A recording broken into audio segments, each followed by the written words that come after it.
Good morning मित्रांनो. Good morning. आता आम्ही सगळे चालले आहेत हरिहरेश्वरला, माझ्या गावातून 10 गावामधून, आणि विथ फॅमिली फुल एन्जॉय करणार आहे आज आम्ही. ये गणपती बाप्पा मोरया, मंगलमूर्ती मोरया.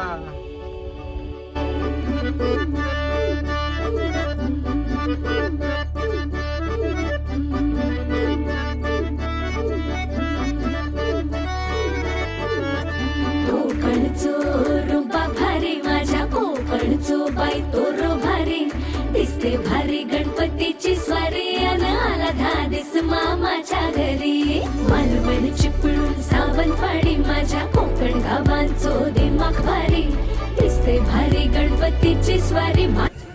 मित्रांनो, हरिहरेश्वर ही आमची मोस्ट अवेटेड ट्रिप होती, कारण खूप वेळा आमचे प्लॅन बनायचे, बट काही कारणामुळे आम्हाला ते आमचे प्लॅन सक्सेस व्हायचेच नाही.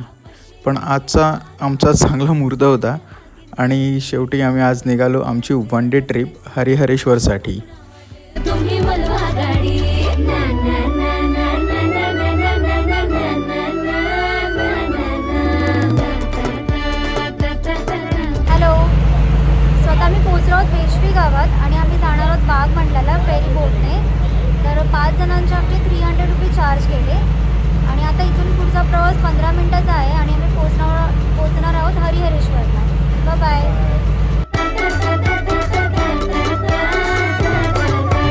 फणसाच्या कापा, आंबा पोळी, काजूची बर्फी, नारळवडी, तळलेली मांदेली पापलेट, चिंबोरी, आजीच्या हातात.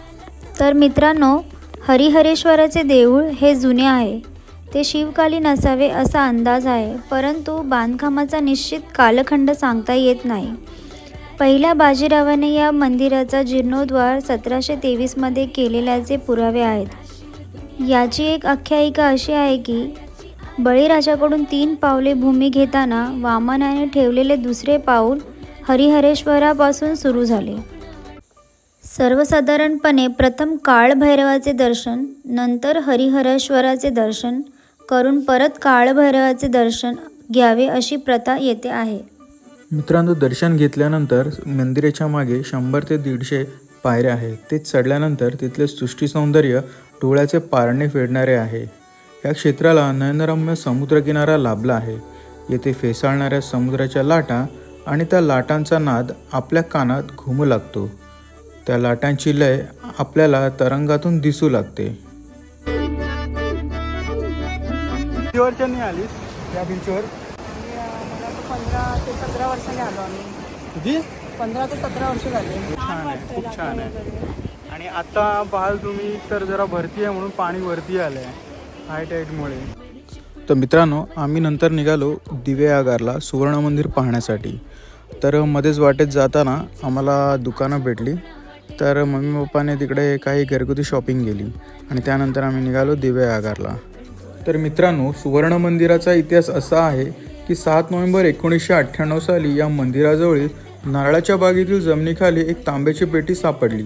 या पेटीत सोन्याची रत्नजडीत एक सोन्याची गणपतीची मूर्ती तसेच गणपतीचे दागिने आढळून आले. या सुवर्ण गणेश मूर्तीचे वजन सुमारे 1 किलोपेक्षाही अधिक होते. इतिहासकारांच्या मते सुवर्ण गणेश मूर्ती अंदाजे 300 ते 400 वर्ष प्राचीन आहे. मंदिरातून दर्शन घेऊन आम्ही निघालो दिवेआगार बीचला. मित्रांनो, सुवर्ण मंदिरापासून दिवेआगार बीच हे 3 किलोमीटर आहे. दिवेआगार बीच हे एक पर्यटन स्थळ आहे.